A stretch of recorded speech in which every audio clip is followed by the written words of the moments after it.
Lista de los trabajadores y el pueblo. Correo resonando2010@hotmail.com. Conductor William Johai. Dirección de Radio Fénix www.cx40radiofenix.com. Las vías de comunicación a través del teléfono 2-409-0837. La gran ocupación, Juan. Buenas noches. Lunes 16 de febrero de 2015. Esto es Resonando 1330 en amplitud modulada Radio Fénix. Acá estamos de nuevo con otro programa. Estamos por cumplir 5 años, aunque parezca mentira. Vías de comunicación 099-600-289 para dejar mensaje de texto. Repito, 099-600-289 para dejar mensaje de texto. Pueden ver el programa por internet, escucharlo mejor dicho por internet en www.cx40radiofenix.com. Los programas están disponibles en el canal de YouTube Resonando 2013. Resonando 2013, ponen ahí, los van a ver los programas. Este es un trabajo que hace el compañero Pablo Marrero, que le mandamos un gran abrazo. Desde hace algunos programas no está pudiendo participar con nosotros, pero sabemos que va a volver en una fecha no demasiado lejana. Y correo electrónico resonando 2010, que fue el año, empezó el programa, @gmail.com. Repito, resonando 2010@gmail.com. ¿De qué vamos a hablar hoy? Hoy vamos a hablar de la Tierra, del conflicto, de lo que representa la Tierra desde el punto de vista económico, de la situación de la Tierra, y vamos a referirnos como siempre, a Carlos Marx. Queremos decir que mañana de noche salen los cañeros de Bella Unión, un grupo de UTA numeroso, unos 80 compañeros en 2 ómnibus, desde Bella Unión. Salen mañana de noche, van a llegar el lunes de mañana a Capurro. Supongo que será por ahí por el parque. Alrededor de las 9 de la mañana van a estar ahí y van a marchar a pie hacia el Palacio Legislativo, donde van a montar un campamento. El objetivo del viaje es comunicarse con la población y con las autoridades para manifestar lo que ya hemos dicho hace 2 o 3 programas. Le hicimos una extensa entrevista al querido compañero Jorge Rodas, donde explicaba la situación que tienen los trabajadores agroindustriales de Bella Unión, especialmente los cortadores de caña, pero no solo ellos, o sea, todos los que están vinculados al campo en Bella Unión, una ciudad además profundamente vinculada al campo.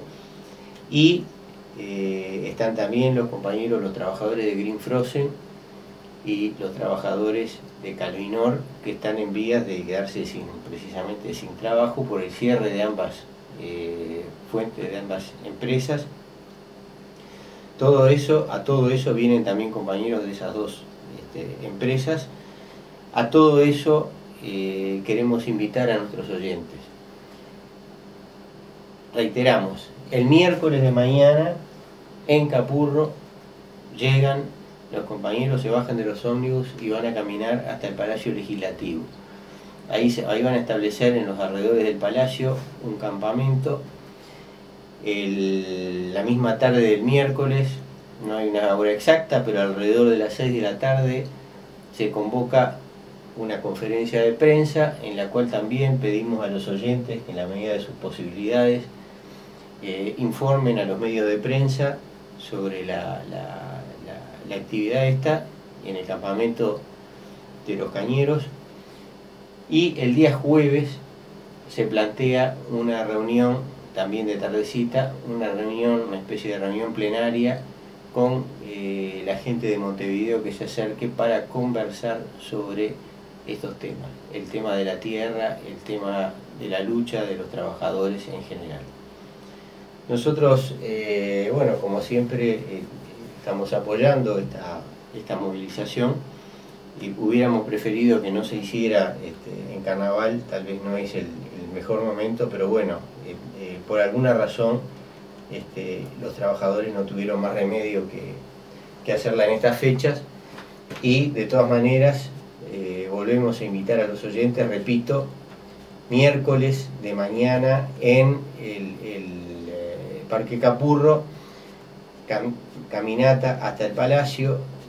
Miércoles de tarde en el Palacio está, digamos, la conferencia de prensa. A todo esto sería bueno que hubiera la mayor cantidad de gente posible, y el jueves de tarde una conversación sin hora para discutir estos temas de la tierra, en fin. Nosotros hoy recibimos un correo de un compañero de Brasil, que creo que no va a tener problema que lo digamos al aire, el compañero sirio, que dice: compañero, en especial los que tienen programas de radio TV, por si lo quieren comentar.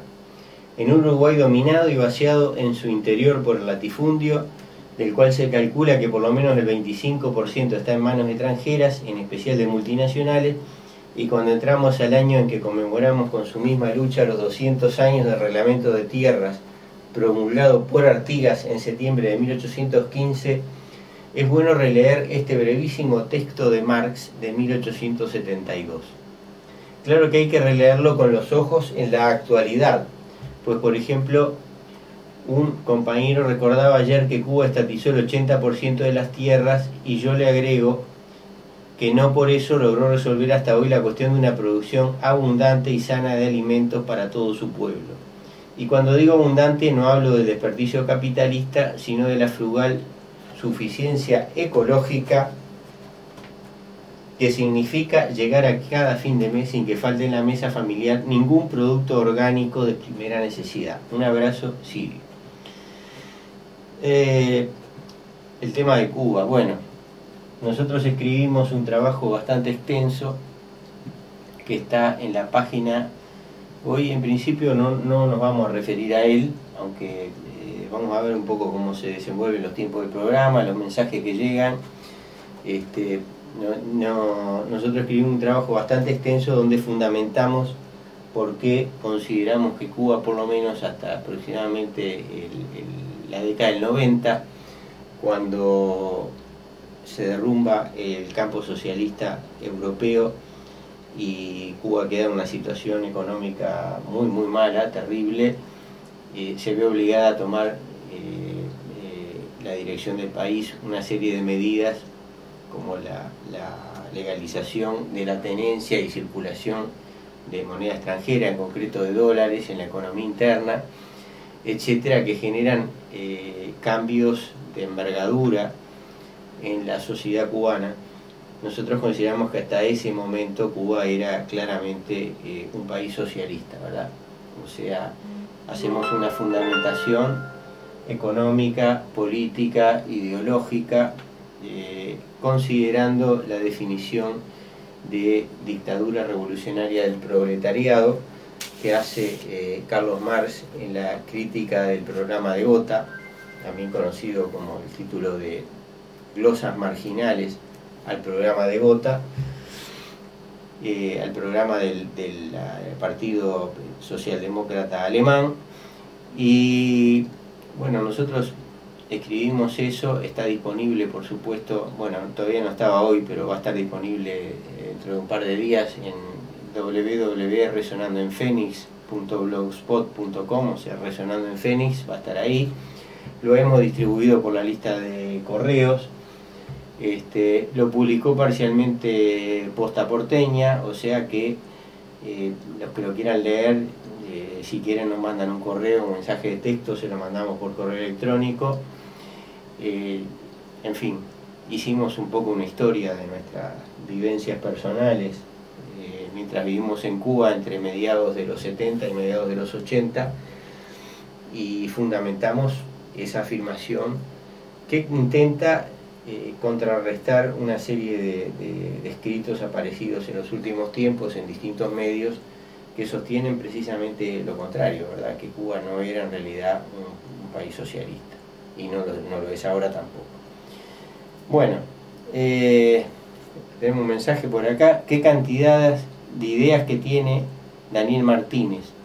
Qué raro que no las haya propuesto en 25 años. Inocencio. Bueno, no sé a qué se refiere Inocencio, pero sé que, claro, como candidato a intendente he visto algún titular, pero realmente en este momento no me acuerdo como para comentar.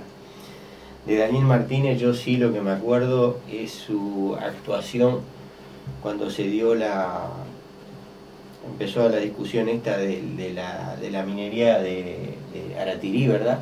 Cuando Samín Ferrouz en el año 2011, que se hace público que de verdad se venía la instalación de la minera en el país, y lo vimos a Daniel Martínez participar en esa discusión, y yo no quiero hacer acá ninguna acusación ni nada que se le parezca, pero subjetivamente uno lo veía al hombre y le daba la impresión de que estaba hablando un funcionario de Samín Ferrouz, ¿verdad?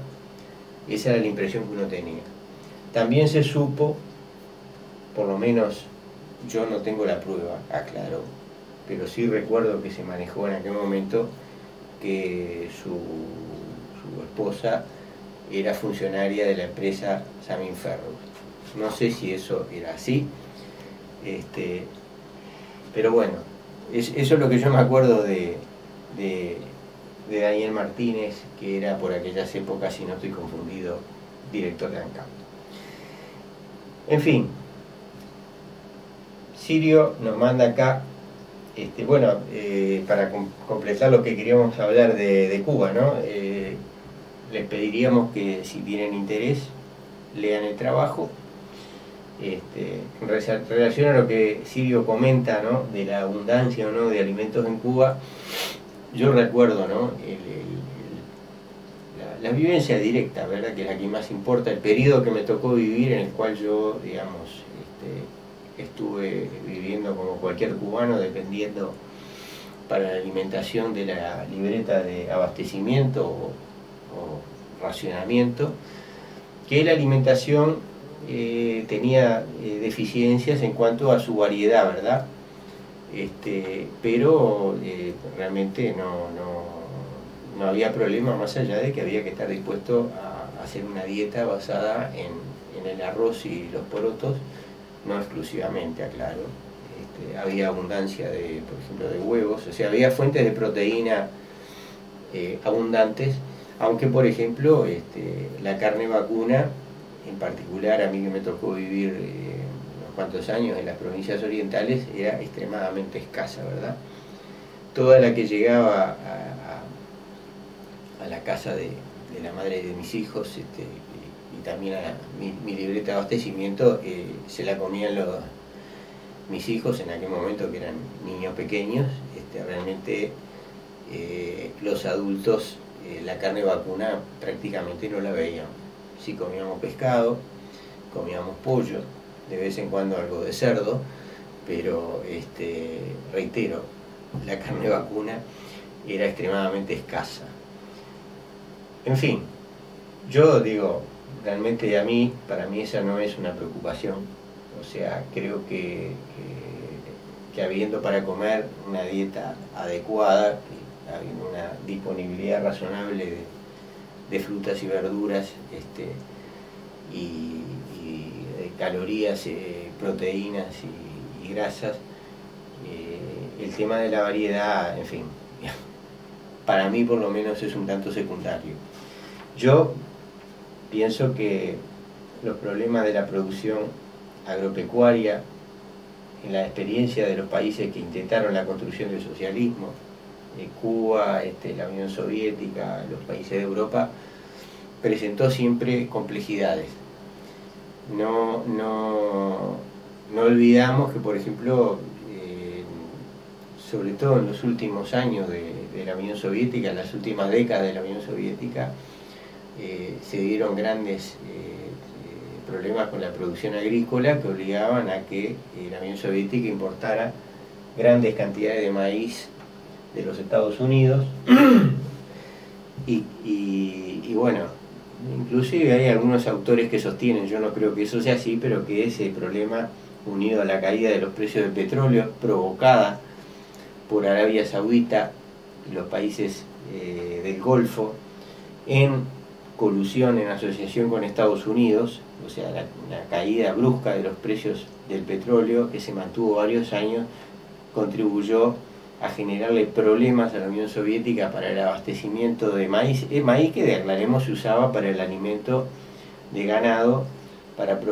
proporcionarle proteína animal a la población, o sea, no es que la población comiera ese maíz. Estuvieron en el origen de la caída de la Unión Soviética. Yo no lo creo así, pero bueno, en todo caso, sí está claro que la historia de la producción agropecuaria en la Unión Soviética no fue sencilla, no fue una cuestión lineal, tampoco lo fue en Cuba, aunque también me gustaría aclarar que si bien la producción de alimentos en Cuba tenía los problemas que yo acabo de señalar, y bueno, y parte de los alimentos que se consumían también eran importados del campo socialista, también es señalar, es imprescindible decir que el problema de la producción agropecuaria de Cuba es que la mayor parte de la misma se exportaba. O sea, Cuba producía en esos años alrededor de 8 millones de toneladas anuales de azúcar, de los cuales se exportaba la mayor parte, no recuerdo la cifra exacta ahora, pero no menos del 75 o el 80%, y ese azúcar es en realidad un alimento, ¿verdad? Lo que pasa es que por las condiciones particulares histórica, ¿verdad?, de Cuba, ese era el producto exportable más competitivo que tenía la economía cubana, una situación que la revolución trató de ir limitando en todo lo posible, pero que en realidad, debido a la ventaja competitiva y comparativa que tenía Cuba para la producción de azúcar, no fue posible eliminar, por lo menos hasta 1990, ¿verdad? Entonces, si hacemos un balance alimentario considerando esos 8 millones de toneladas, o digamos, 3 y 5 millones de toneladas de azúcar que Cuba exportaba a los países del campo socialista, pero también al mercado mundial, el balance da que seguramente Cuba era ampliamente superavitaria en la producción de alimentos. De todas formas, creo que es interesante leer esto de Marx. Es un texto corto, sencillo, muy claro, y lo vamos a comentar porque, en mi humilde opinión, está hoy en el centro de la lucha ideológica respecto a estos temas. La propiedad de la tierra es la fuente original de toda riqueza y se ha convertido en el gran problema de cuya solución depende el porvenir de la clase obrera. Así comienza Marx, esto que es un artículo de prensa, ¿verdad? Sin plantearme la tarea de examinar aquí todos los argumentos de los defensores de la propiedad privada sobre la tierra, jurisconsultos, filósofos y economistas, me limitaré nada más que a hacer constar, en primer lugar, que han hecho no pocos esfuerzos para disimular el hecho inicial de la conquista al amparo del, entre comillas, derecho natural. Si la conquista ha creado el derecho natural para una minoría, a la mayoría no le queda más que reunir suficientes fuerzas para tener el derecho natural de reconquistar lo que se le ha quitado. En el curso de la historia, los conquistadores han estimado conveniente dar a su derecho inicial, que se desprendía de la fuerza bruta, cierta estabilidad social mediante leyes impuestas por ellos mismos. Luego viene el filósofo y muestra que estas leyes implican y expresan el consentimiento universal de la humanidad. Si, en efecto, la propiedad privada sobre la tierra se basa en semejante consentimiento universal, debe indudablemente desaparecer en el momento en que la mayoría de la sociedad no quiera más reconocerla.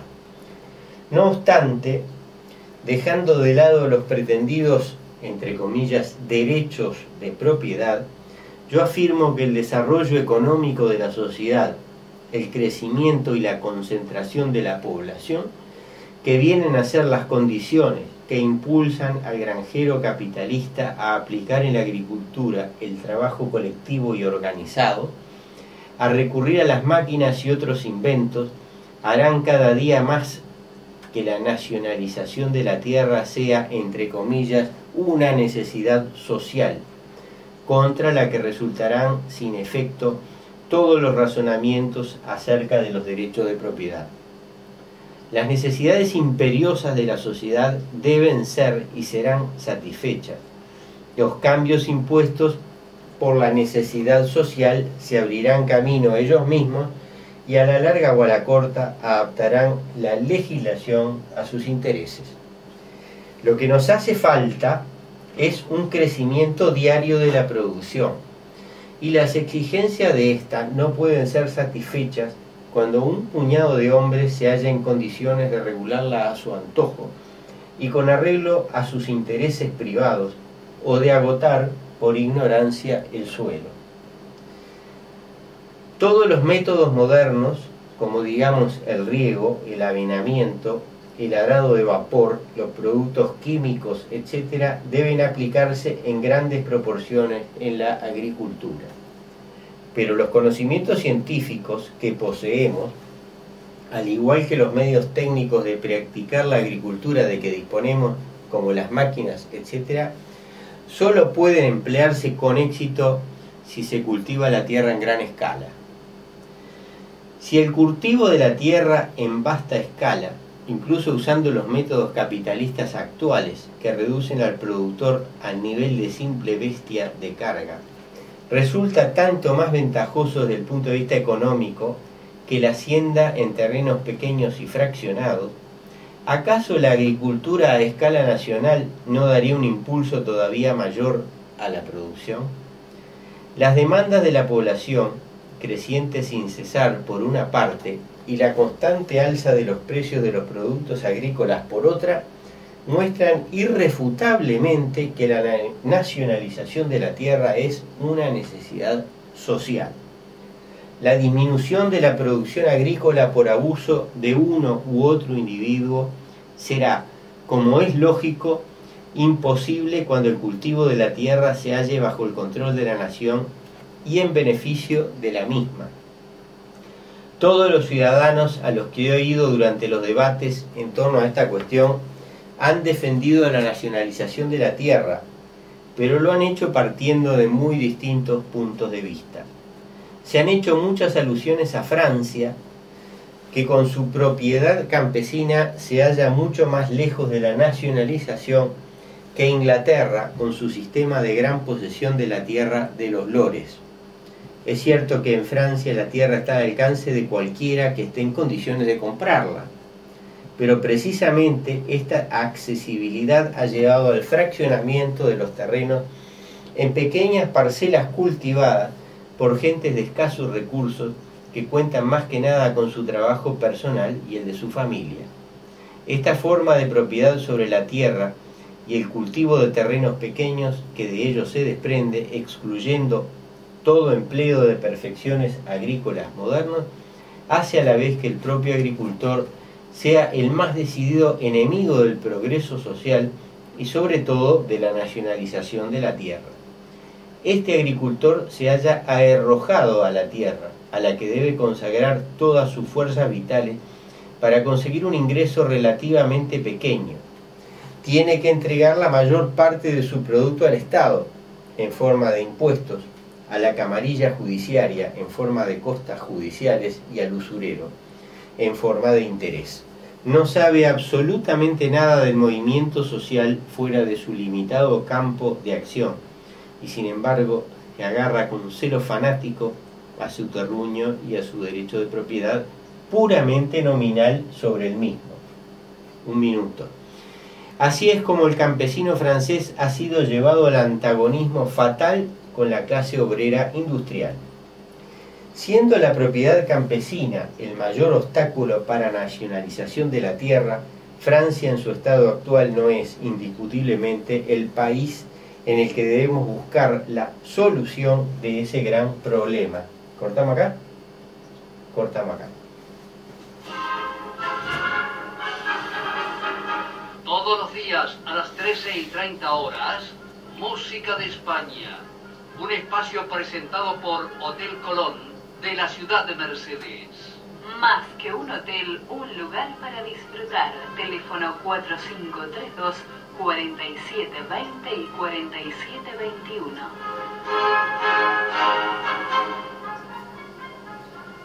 Radio Fénix informa la hora. 20:27.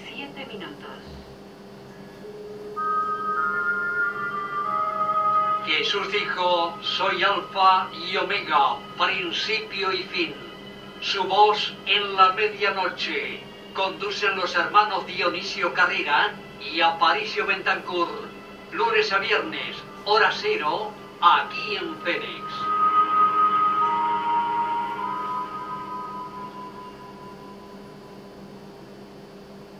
Recibí los goles del fútbol uruguayo al instante en tu celular. Envía gol al 1003. Elegí el cuadro de tus amores y viví el partido en tu celular. Ahora, los goles en tu celular. Envía gol al 1003 y gritalo vos también. Gritalo como en la cancha. Gol al 1003. Somos la primera empresa nacional en adherir al Pacto Global de las Naciones Unidas, a la vanguardia en políticas de derechos humanos, normas laborales y medio ambiente. Trabajamos para el desarrollo y la formación integral de nuestros trabajadores, sumando capacitación y generando empleo en todo el país. Colaboramos con diversos programas del Sistema Nacional de Emergencias, el Ministerio de Desarrollo Social y el Ministerio de Turismo y Deporte. Además de escuelas rurales y clubes deportivos de zonas carenciadas, se aportó el portland necesario para las viviendas del Plan Juntos. Un Uruguay más independiente, con más desarrollo, comprometido con la sociedad y el medio ambiente. Un Uruguay mejor. ANCAP, uruguayos haciendo el futuro Uruguay. Recuerde que usted se comunica con los programas que estén al aire a través del 2409-0837 y con la dirección de la emisora por el 2408-3292 o a través de nuestro email radiofenix@adinet.com.uy.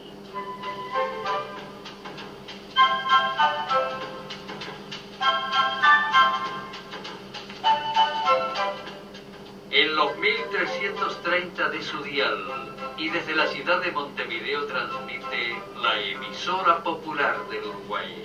CX40 Radio Fénix.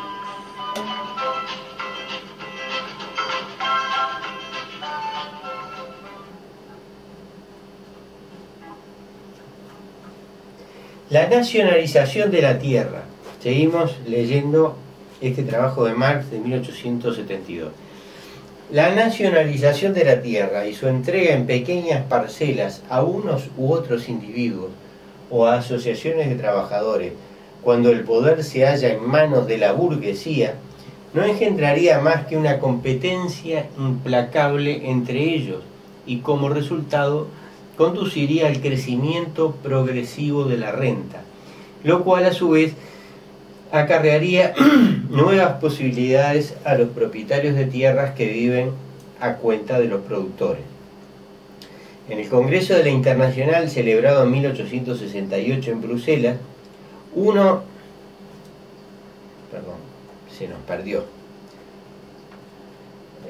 de nuestros camaradas dijo: la pequeña propiedad privada de la tierra está condenada por la ciencia y la grande por la justicia. Por lo tanto, queda una de dos: la tierra debe pertenecer a asociaciones rurales o a toda la nación. El porvenir decidirá esta cuestión. Y yo digo lo contrario, dice Marx. El movimiento social llevará a la decisión de que la tierra solo puede ser propiedad de la nación misma. Entregar la tierra en manos de los trabajadores rurales asociados significaría subordinar la sociedad a una sola clase de productores. La nacionalización de la tierra producirá un cambio completo en las relaciones entre el trabajo y el capital, y al final y a la postre acabará por entero con el modo capitalista de producción, tanto en la industria como en la agricultura. Entonces desaparecerán las diferencias y los privilegios de clase justamente con la base económica en la que descansa. La vida a costa del trabajo ajeno será cosa del pasado. No habrá más gobierno ni Estado separado de la sociedad. La agricultura, la minería, la industria, en fin, todas las ramas de la producción se organizarán gradualmente de la forma más adecuada. La centralización nacional de los medios de producción será la base nacional de una sociedad compuesta de la unión de productores libres e iguales, dedicados a un trabajo social con arreglo a un plan general y racional. Tal es la meta humana a la que tiende el gran movimiento económico del siglo XIX. Yo digo, este trabajo de Marx, que vieron que es sumamente breve, lo vamos a publicar también en el blog, porque realmente es importante. Creo que si lo buscan, publicado en el número 11 del periódico International se escribe International Herald, del 15 de junio de 1872. Supongo que si ponen en el buscador, ¿no?, Carlos Marx, la propiedad de la tierra, International Herald, lo encuentran rápidamente en internet. Fíjense la cantidad de problemas que alude Marx en este trabajo tan breve, que tienen una extraordinaria actualidad, ¿verdad? Cuando dice cómo los propietarios de la tierra pueden o mantenerla ociosa o agotarla rápidamente por ignorancia. Este segundo es el fenómeno que estamos viendo actualmente, ¿verdad? Con el uso de sistemas de laboreo en forma descontrolada, intensiva, con exceso de utilización de productos químicos, como la dependencia de obtener la máxima ganancia a la mayor velocidad posible, produciendo para el mercado mundial, genera todos estos fenómenos de desbalance que probablemente tengan mucho que ver con el precio de los alimentos, el precio interno de los alimentos, ¿verdad? En fin, toda una serie de cosas que Marx plantea acá. El tema de la pequeña propiedad, ¿verdad? La ineficiencia de la pequeña propiedad y cómo ésta tiende a desaparecer frente a la competencia de la gran propiedad, que reduce la capacidad de los pequeños agricultores, o en el Uruguay muchos de ellos son ganaderos, de mantenerse, ¿no?, produciendo, y que produce a la proletarización de los mismos. Primero dentro del ámbito rural y después fomenta la migración hacia otros trabajos en la ciudad. Nosotros cuando hace un poco tiempo escribimos este trabajo que titulamos La contrarrevolución agroestúpida, que era una refutación a una presentación de un tal señor Zamora, que siendo un extranjero, ¿verdad?, un nicaragüense que había sido embajador en España, levanta las argumentaciones que lleva adelante el Ministerio de Ganadería, o sea, el oficialismo en nuestro país respecto a lo que ha pasado en la evolución de la tierra.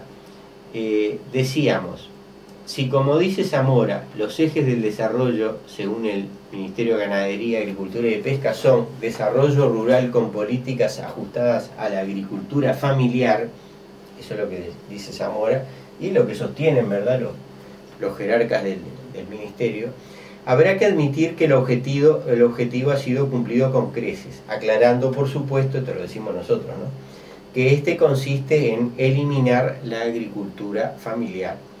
En efecto, dejando de lado el tema específico de la producción láctea, es sabido por cualquiera que se interese por estos temas en Uruguay que entre 2000 y 2011 desaparecieron 12.350 productores agropecuarios, un 27% del total. O sea, de aproximadamente 56.000, quedamos en 44.000 predios, explotaciones agropecuarias en el país. Al igual que en el sector lácteo, casi todos ellos pequeños, de menos de 100 hectáreas. Acompaña a esta reducción en la cantidad de productores, la de la población rural, un asombroso 46%, o sea, se redujo a la mitad la población rural en apenas 11 años, y la de la población trabajadora, un no menos asombroso 26%. O sea, entre 2000 y 2011 el campo uruguayo sufre un proceso de, no sé cómo llamarlo, capitalización, en el sentido de ingreso masivo o profundización de las relaciones capitalistas de producción, que tiene todos los ingredientes, ¿verdad?, de todas las consecuencias que provoca el ingreso masivo del capitalismo en cualquier economía y en cualquier sector de cualquier economía, ¿verdad?, que es la concentración y la centralización del capital. Esto es clarísimo, está ocurriendo hoy en Uruguay, tuvo una aceleración brutal a partir de la crisis de 2002, con estos números, ¿verdad?, que realmente son sorprendentes, pero son reales, están ahí. Y esto además se procesa, esta caída en la cantidad de trabajadores, en la reducción de la cantidad de predios, o sea, en el número de productores, y en la población de la campaña, que reiteramos, una reducción de la 46%, la mitad. La población rural ha caído casi a la mitad en apenas 11 años. Todo esto refleja el capitalismo en el campo. Y nosotros, digo, esto obviamente es un fenómeno negativo. Yo creo que es un fenómeno negativo porque, fíjense una cosa, la población rural se ha reducido y está aproximadamente en, quedan 107.000 habitantes, o sea, en 16 millones y medio de hectáreas tenemos 107.000 personas viviendo. Fíjense que la población del país es 3,3 o 3,4 millones de habitantes, está apenas un 3% de la población viviendo en el campo. Y en esas 16,5 millones de hectáreas trabajan apenas 116.000 personas. O sea, hay un trabajador cada 142 hectáreas. Sin embargo, la producción, nosotros lo decimos más arriba en este trabajo, en estos años, el conjunto de la producción ha crecido en el orden del 27%, ¿verdad? O sea, cae la cantidad de trabajadores, cae la cantidad de productores, pero aumenta la producción. O sea, esto es capitalismo puro, en estado puro. ¿Y qué tiene que ver esto con lo que leíamos de Marx, verdad? O sea, ustedes se dan cuenta que Marx está describiendo precisamente un proceso de este tipo. Lo único que Marx lo está describiendo hace 1872, hace como 140 y tal, más de 140 años, ¿no? y nosotros estamos describiendo algo que pasa en el Uruguay los últimos 10 años, 12, 13, 14 años, ¿verdad? Nosotros, este proceso en el país no es nuevo, o sea, desde que hace muchos años que la población rural viene cayendo, que la cantidad de productores se viene reduciendo, que la cantidad de trabajadores también lo viene haciendo, y todo esto no es otra cosa que la evolución de la tecnología aplicada a la producción agropecuaria. El país tuvo un periodo de varias décadas, ¿verdad?, de estancamiento de la producción agropecuaria. Recordamos en particular la segunda mitad del siglo XX, cuando la CEPAL se reúne en los años 60 para tratar de llevar adelante medidas de estímulo a la producción, porque la producción estaba francamente estancada, lo cual era fruto, por un lado, del fenómeno negativo del latifundio, la influencia del latifundio, pero también tenía que ver con una cuestión de los precios de la producción agropecuaria, que en aquel momento los principales productos de exportación eran la carne vacuna y la lana. Estos precios se habían derrumbado fruto de las políticas llevadas adelante, sobre todo por la Unión Europea, de subsidios a su producción que habían provocado un aumento enorme y habían inundado los mercados mundiales de productos.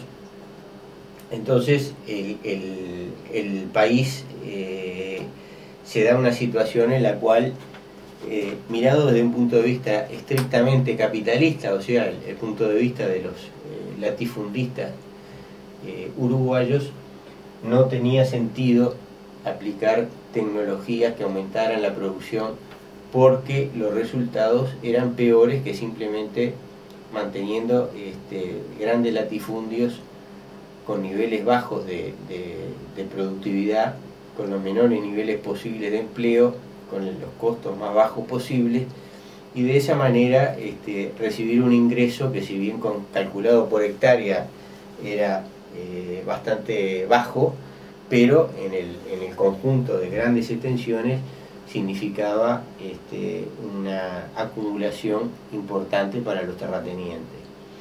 Todo esto se pone de cabeza a partir de los últimos 15 años, ¿verdad?, al inicio del siglo XXI, donde se produce el aumento generalizado de precios de los commodities agropecuarios. Se produce otro fenómeno, que es la migración de la producción de carne y lana a la producción de soja, y todo esto trae como consecuencia un aumento muy grande de la rentabilidad de la producción agropecuaria en el país, un aumento de la renta de la tierra, un aumento del precio de la misma, que está íntimamente ligado, como hemos explicado ya muchas veces. El precio de la tierra no depende, o sea, depende de la renta que es capaz de producir la tierra. O sea, cuando una persona compra tierra, más allá de motivaciones subjetivas varias que pueda tener, considerado desde un punto de vista económico, lo que está comprando es un flujo futuro de renta, ¿verdad? Y en función de esa renta será el precio, esa renta comparada con la rentabilidad media del capital en la sociedad, o sea, con la tasa de interés, la rentabilidad de las demás inversiones. Eso arbitra, y lo que hace el comprador de tierra, es comprar un flujo de renta que tiene que estar en niveles similares a los de otras inversiones consideradas seguras, como normalmente se considera la inversión en tierra. En definitiva, lo que tenemos acá es un campo uruguayo típicamente capitalista, o sea, donde se ha producido una reducción importante de la población, una reducción importante en la cantidad de trabajadores, y se ha producido también una concentración de la propiedad de la tierra. ¿Qué significado tiene esto para la lucha de los trabajadores, verdad? O sea, considerando una perspectiva socialista. Y si lo analizamos desde ese punto de vista, este proceso crea las condiciones ideales, ¿verdad? Ideales para aplicar lo que decía Marx, que es la nacionalización de la tierra y su explotación en forma centralizada, concentrada y tecnológicamente avanzada. En el caso, hoy habría que agregar otro parámetro fundamental, ¿verdad? Y es la variante, la vertiente ecológica del asunto, ¿verdad? Nosotros denunciamos en este trabajo el efecto destructor que está teniendo la aplicación de este modelo de producción altamente tecnificada en base a la aplicación masiva de maquinaria, pero también de insumos químicos, herbicidas, insecticidas, fungicidas. Todo esto está teniendo, y fertilizantes también químicos en forma indiscriminada, ¿verdad? Todo esto está teniendo un efecto sumamente negativo sobre el medio ambiente. Efecto que lo vemos, por ejemplo, cuando las mareas verdes estas en las playas del oeste de Montevideo y del este de Montevideo, inclusive acercándose a Piriápolis, se observan ya no las mareas verdes concentradas, pero se observan las cianobacterias flotando aisladas, ¿verdad? Todos estos fenómenos profundamente negativos que demuestran un proceso acelerado de destrucción del medio ambiente están vinculados a esto, ¿verdad? A esta intensificación de la producción en una forma típica que lo hace el capitalismo, ¿verdad?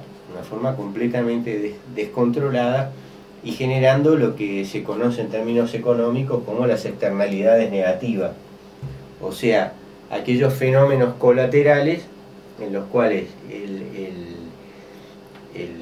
empresario, el capitalista, lleva adelante un proceso que le resulta sumamente beneficioso, pero genera efectos negativos sobre el resto de la sociedad que tienen también un significado económico, pero que él no lo sufre. Nosotros, obviamente, cuando hablamos de lo que decía Marx, nacionalización de la tierra, que es lo mismo que estatización de la propiedad de la tierra, y su explotación en forma planificada. Marx se refiere acá, es muy claro, ¿verdad? Se refiere a la planificación de la producción, tanto en la tierra como la industrial. Nos está planteando un programa, ¿verdad? Y yo creo que es un programa completamente valedero. Marx lleva adelante acá además una justificación histórica, ética y filosófica, ¿verdad? Porque si los apropiadores de la tierra históricamente han creado un aparato ideológico que justifica esa propiedad, Marx plantea que la mayoría de la sociedad debe aplicar otro aparato ideológico para llevar adelante la expropiación de estos expropiadores históricos. Entonces nosotros planteamos acá la polémica, ¿verdad? El tema de la reforma agraria en el Uruguay es un tema que nunca fue discutido en profundidad, por lo menos yo no tengo conciencia de que haya sido discutido en profundidad, y siempre de alguna forma quedó en una especie de limbo, y por reforma agraria se entendió una especie de reparto de la tierra en pequeñas parcelas a cargo de campesinos individuales o asociados. Lenin trata esto con mucho más detalle y mucha más profundidad porque se enfrenta concretamente la revolución bolchevique, ¿verdad?, al problema de Rusia, en la cual existía una enorme masa decenas de millones de campesinos. O sea, yo saqué una cuenta rápida y los campesinos debían ser por lo menos la mitad de la población de Rusia en la época de la Revolución. Y lógicamente el tema tenía, era mucho más complicado, ¿verdad? Porque ahí había campesinos ricos, campesinos medios, campesinos pobres, y se trataba de una enorme masa de gente que debía ser, en el caso de los campesinos pobres, conquistada para la revolución, en el caso de los campesinos medios, neutralizada, y en el caso de los campesinos ricos, expropiada, ¿verdad? Pero en todos los casos se trataba de muchos millones de personas, de un porcentaje importante de la población. Hoy en día esta concentración hace que sea, desde el punto de vista político, mucho más sencilla la expropiación, ¿verdad? La expropiación del latifundio, la que propuso Sendik, aunque los parámetros de la época, cuando Sendik sale de la cárcel en 1985, ha cambiado totalmente. Hoy no tendría sentido, por ejemplo, dejar estancia de 2.500 hectáreas en manos de